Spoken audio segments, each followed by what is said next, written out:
On May 22nd, 2025, the House passed the One Big Beautiful Tax Bill. And I want to talk about how that impacts those close to retirement or in retirement. It passed the House, hasn't passed the Senate yet. So we're going to talk about something that's not yet law. But I want to talk about it because it impacts retirees differently than the general public. And I want to get my co-host Tony Shore's take on it too. Welcome to the show, Tony. Have you heard that this One Big Beautiful Tax? I didn't even think it was the real name, but apparently that's the official name. The official name is One Big Beautiful Bill. That's the official name. I think it's great. You can't make it up. No, that's what makes it great. I think there's a bunch in there. There's a bunch in there. Oh, and so there's a lot. But I want to pick 5 things that I saw in the bill that impact retirees or pre-retirees the most. I was looking at it. Yeah, I was looking at it yesterday. I went through kind of and then read a synopsis, and then I actually downloaded the PDF, and they have like the points ahead of the whole thing, and I went through those, and I thought that was quite interesting. There's a lot. Let me start off by saying we have a problem in this country with the debt, and we owe a lot of money, and that's a big problem. This doesn't address that problem. In fact, it adds to it. It adds to the deficit, I've heard. I mean, pundits are saying this will add to the deficit. So, right, we haven't had a surplus since Clinton. So, I'm a big proponent of no taxes. You know how I feel about that, but I don't like owing people money. Debt makes retirement difficult. I'm not against debt in retirement, but if you extrapolate or if you kind of mirror a household versus the government, if I walked into a household that had as much debt as the government does, relatively speaking, to their income, I'd say we got a problem, which none of this addresses. Huge problem. Let's talk about the 5 things that retirees or people close to retirement should be looking at. And the first is that the Tax Cut Jobs Act of 2017, which was Trump's first term, those are going to be made permanent in this bill if it passes.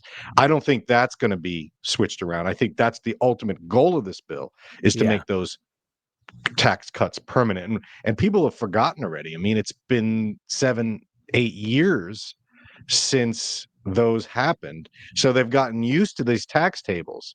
The 12% tax bracket where a majority of retirees, pre-retirees face, right? When they would go into retirement, a household for a couple, we'll say married household in early retirement, typically going to make less than $150,000. And so their tax bracket at that point was around 15%, not what their effective tax, but their tax bracket at that point was 15%. Now it's 12. It was going to go back to 15, but this would make it permanently 12. And the other tax brackets are also permanently lowered. And well, what's the difference? 12, 15. That's 20% decrease in taxes. Oh, yeah. So I think it's big. It adds up. It's huge. And I agree.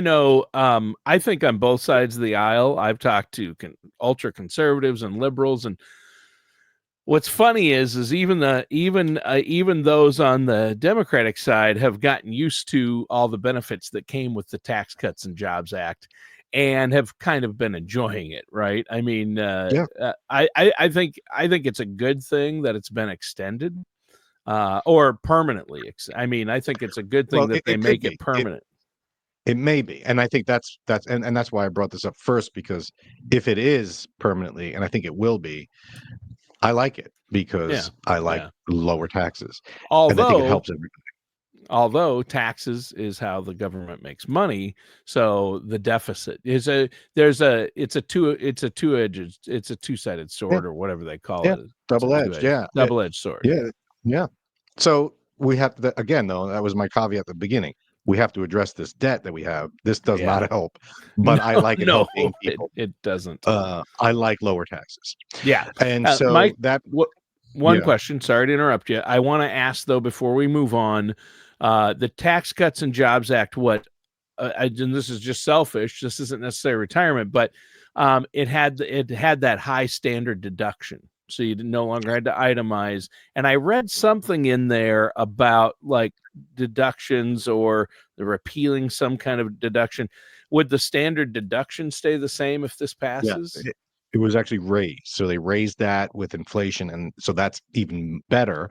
And Oh, it I like that. eliminated the itemization. So they're trying to get rid of the itemization, I like that. which is typically only for the wealthy. They Yeah. have, but for the majority of retirees and pre-retirees, the standard deduction works, makes things simple, and also having these permanent cuts makes tax planning simple It because you can does. start planning for the future, knowing what the brackets are. Do I do a Roth conversion? Well, I don't know. It depends so if we know what the brackets are, that makes life a little easier for planners like me. Yeah, my That dad who has factor. my mom and dad who have no money basically, and they're both in long-term care. That's eating up their money because of that standard deduction. My dad doesn't owe any, and he, even though he inherited the farm, he has no taxes.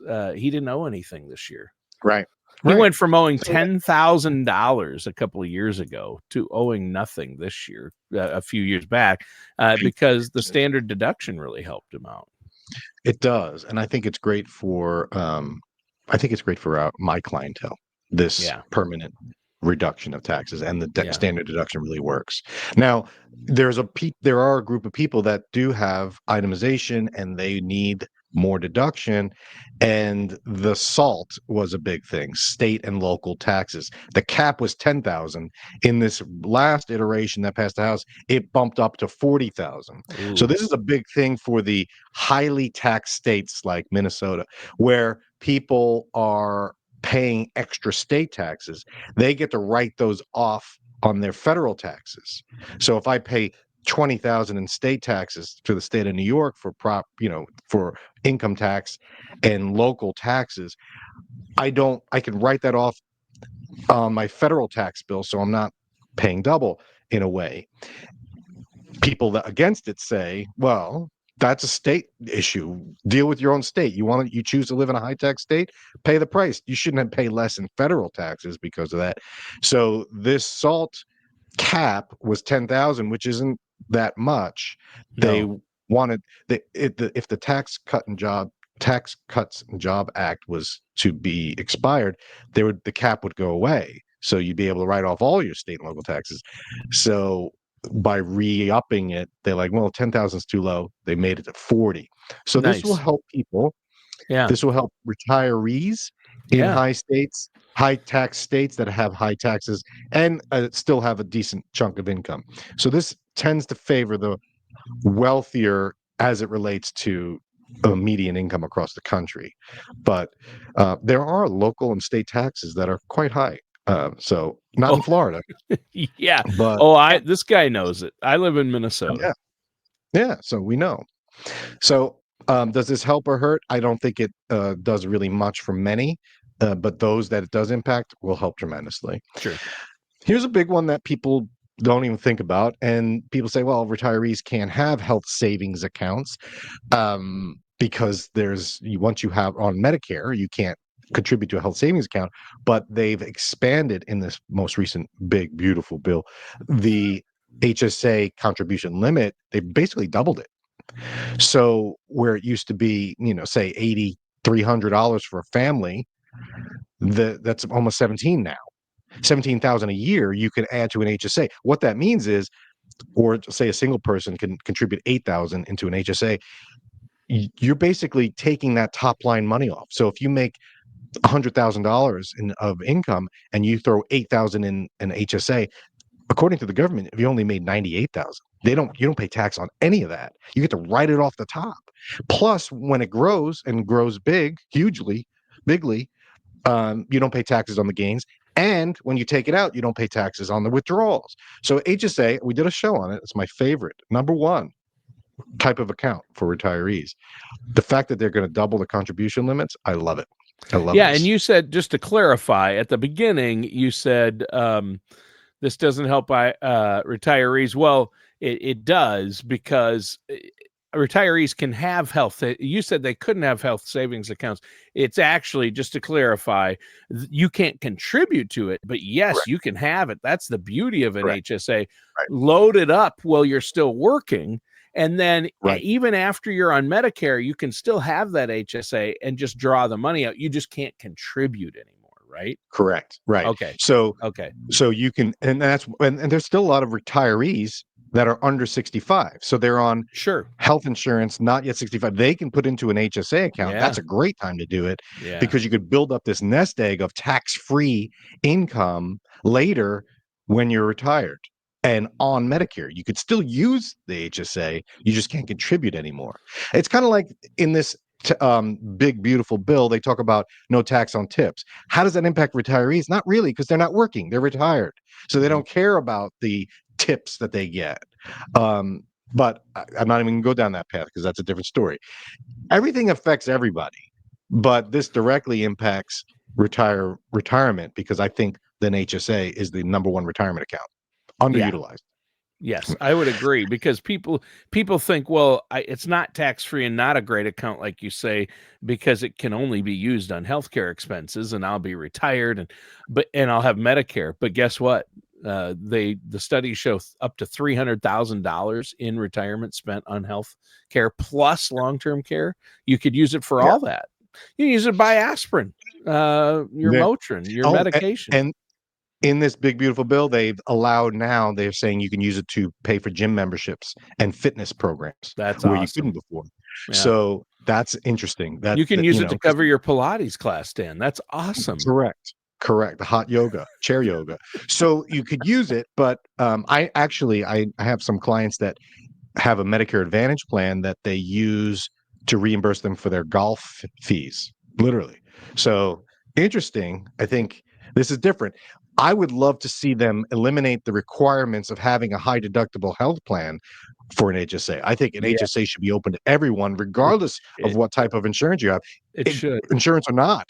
I don't even care if you have insurance. You should be able to save for health care and not pay taxes on that money. Yes. Again, only used for healthcare, but you shouldn't be limited to a high deductible plan because a lot of people don't like that. Why didn't you speak before Congress? Why didn't you get that into the bill, Dan? That's a great idea. I've been sending this podcast to my representatives, but I sent it to like Rand Paul. And Trump himself, Paul. I understand that Trump himself is going to be commenting on this show. That's amazing. I can't wait for that. Don't spoil it. Okay. I'm throwing a teaser out. Let's talk about SNAP. All right. So food stamps, work requirements are going to be expanded. Well, again, this isn't law yet, but the House passed, said the work requirements, that's a big deal. The Republicans are like, we want people to have to work in order to qualify. They need to go through the motions of being able to work. They don't want able-bodied people to get SNAP. Well, the current age bracket for that is 18 to 54. They have the House passed the bill to expand it to 64. So what that means is, someone in their 60s, early 60s on SNAP will have to show that they can still work, or they will have to work or go through the work requirements where, so this, how does this negatively impacts pre-retirees? Because that's the dumbest thing. Everything's been good up until this point. That's so crazy. Hey, let's find a way to. Why would they put anything in this bill that would be harmful to seniors or make it harder for seniors? That really burns me. This is harmful to people that are on SNAP that are quote unquote milking the system or don't deserve it because they can go and work. So I don't know if you're in your 60s, it's not as easy as you're saying. You know what I mean? Well, it depends on what you do and why, and so it needs to be looked at. Retirement at 64-3 is different for a roofer versus a computer software designer. You know what I mean? Right. I mean, but I think the work requirements is what this is all about, and you can make a case for it. Bump it up to 57 I just wanted to put it in or there. 58, but that's crazy. Yeah, so I thought that was important for people to know Hey, Yeah. this work requirement's getting older. So what is the government saying? You should be working until 64. And I like people to retire before 64, but Right. I guess they're trying to time it with Medicare. And the last but not least is this 4,000. They call it a bonus deduction for people age 65 and older. And what this is how you have the standard deduction. They're going to give a Yeah. bonus of 4,000 more for people Wow. 65 and up. So you're not going to pay tax on an extra 4,000. Well, I just got done saying the 12% tax bracket's the typical range for people, for most people. And so particularly 65-year-olds, their household income range is their effective tax range is 10 to 12% for most. So if they and there is a phase out on this. There's a phase out on a lot of these things. The phase out on this particular bonus, I wrote it down, is 150,000 for a married couple or 75,000 for a single person, modified adjusted gross income. So you're not going to have 300,000 of income and getting an extra 4,000 bonus. It's No. for middle to lower income Yeah. couples and That's singles. good. I think that's But good. let's think it through. Let's think of this through. $150,000 of modified adjusted gross income. You get the standard deduction. Now you're in the 12% tax bracket. So even if you max out this bonus deduction and you get it, you're looking at 12% of 4,000, which is $480. Yeah. I think, right? Could 10 for could max. make the difference So between paying taxes that year though and paying nothing. That's correct. awesome. So Yeah. I'm not looking a gift horse in the mouth. I think this is celebrated. $480 off your It's tax just not bill. huge. It's not huge, but I take it. Huge. Now, who does it help? It helps the lower to middle. So I don't mind this. I would rather have Social Security tax free, which was what was originally the thought. But because they're doing this through this tax reconciliation thing, where they don't need a majority, they just need a simple majority versus 2/3 or whatever, 60 votes versus 51, they are not legally allowed to do any changes to Social Security. That requires the more votes. So to do it the way they're doing it, they're not allowed to That's just why. eliminate tax on Social Security. Yeah. So they're doing this as a as a replacement idea to that. So it's cleaner because people could be, 65, I get 4,000 off, as opposed to Social Security. Well, how much am I paying in Social Security tax? Not everyone knows. It's a sliding scale. But needless to say, on average, the Social Security tax reduction elimination would probably be 4 or 5 times more savings per the average person. But hey, we'll take it, right? Yeah. I kind of laughed, and to address that, I heard a quote the other day. It's funny because the administration or the majority of Congress, they were talking about possible changes that could affect Medicare and Medicaid, right, and Social Security. Those three, right, especially Medicaid and Social Security were on the table. And then I saw a quote from Trump. He told them, he had a closed door meeting with all the heads of the committees and said, "Do not touch." He reversed. It's kind of, they've reversed lately. And what I think is funny is that it's because don't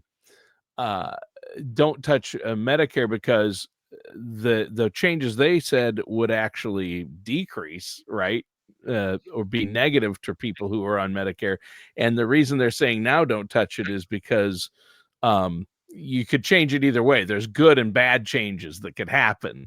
And he's like, we don't want either right now, because if they allow changes, they might, take taxes off Social Security, and then maybe they want that revenue. I don't know what the thinking, why they reverse course on that. Yeah, well, because that's the political winds constantly changing. Right. But this idea that they wanted to eliminate Social Security or taxation of Social Security benefits can't be done this way. So, all right, well, I don't want to have to do the hard work. Let's just do a simple fix. Maybe that'll keep everyone happy. So, the other good thing about that is we did a show on not taxing Social Security, and one of the points I think you made was, well, if you don't tax Social Security, that Social Security taxation, the taxation of Social Security income, goes right back into Social Security instead of general fund. So it's kind of perpetuate. If you start eliminating taxes on Social Security, it's going to make Social Security go bankrupt quicker, right? It's going to run Yeah. out of So money it'll have a quicker. negative impact. That's kind of what I was pointing Whereas out. this does Yeah. not. This Yeah. does not negatively impact Social Security payments. It just Good gives an point. extra, Yeah. about $500 is what we're talking on max. Still to good. people. Still a positive. I like that. Right. So, the overall, the bill still has to pass the Senate.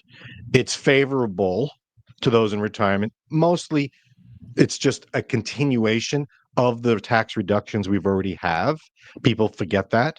It's not like, oh, he's going to cut taxes. No, he's just going to keep them cut. Otherwise, they were automatically scheduled to increase. And so that's great. A little bit extras here and there, as I just outlined. Nothing huge, as you said, nothing huge. It's So big. I It's think beautiful. it's a big, beautiful tax bill. I think we'll do another show once it passes the Senate, and we'll see what they cut. I don't think they're going to cut anything within the 5 that I spoke of. I would love it if they could do one thing, is just eliminate the requirements of what type of health plan you can have with a health savings account. I can't stress that would be, if I could lobby for anything, that would be what I lobby for. It's a great idea. Yeah, and just this way people can save for health insurance, and it just it helps everybody. So, yeah, that's it, Tony. We'll see. We'll see what happens. I think there'll be some iterations. There's so much in there that I didn't talk about, but it doesn't really directly impact retirees. But all of this impacts everyone. So until we address this looming debt that we have, we're all going to go down in a sinking ship. This is like rearranging the deck chairs on the Titanic, or changing the Oh no. music that they're playing. We're slowly going down until we address that debt. I don't think we're lost. I just think we need to start dealing with it. Stop This kicking is that noise. can. Yeah, stop kicking Right. that can. And I think that that was maybe the intent with the whole Doge thing, is to actually cut spending to reduce the deficit. Yes. But that hasn't worked No. as well as they. It was not. Maybe the execute. I love the idea. Oh, I love the idea of really cleaning Everyone does. house in the government. Everybody, to a person, like Everyone gets fined. you have to, right? Clean house, right? But the execution was poor, and it wasn't as effective yet. So It's still we'll see. early, Tony. Still Early days. Right? Yep. We're only 4 months in, so we'll see. But I'm hoping that this big, beautiful tax bill does pass. I would love for some other things to be addressed, but I'll take little wins as we can. There's probably something in there that I absolutely hate, but I haven't had the time to go through it. Right. Same. I'm sure there's terrible things in there. Of the 5 things I talked about here, I think they're okay, Yeah. and that retirees should be supporting those. But we got to remember, just because it helps you as a 57-year-old doesn't necessarily mean it's best for the long term, for the future. And we're always, a lot of the younger a lot of the younger people in their 20s and 30s are blaming the boomer generation for this mess we're in fiscally. So let's just not continue that as they get older and say, well, let's do something that's good for me and don't care about my kids. I have 3 young kids, so I'm a little concerned, but for my clientele, I think it's a good deal. Sure. Sounds good. All right, Tony, thanks for a good show. We'll catch up next week, and maybe we'll bring Donald Trump on the show and say a few words. I'm going to try. We'll see what happens. Pull some strings. Catch you next week. See ya. All matters discussed in today's show are for informational purposes only. This show is not investment advice. Dan Riddle nor Dolphin Financial Group are affiliated or endorsed by any government agency. Investment advisory services are offered through Dolphin Wealth Management, Inc., a registered investment advisor in the state of Florida. Insurance products and services are offered through Dolphin Insurance, Inc. Dolphin Wealth Management, Inc. and Dolphin Insurance, Inc. are affiliated companies doing businesses as Dolphin Financial Group. You should talk to someone at Dolphin Financial Group before implementing any of these strategies or ideas.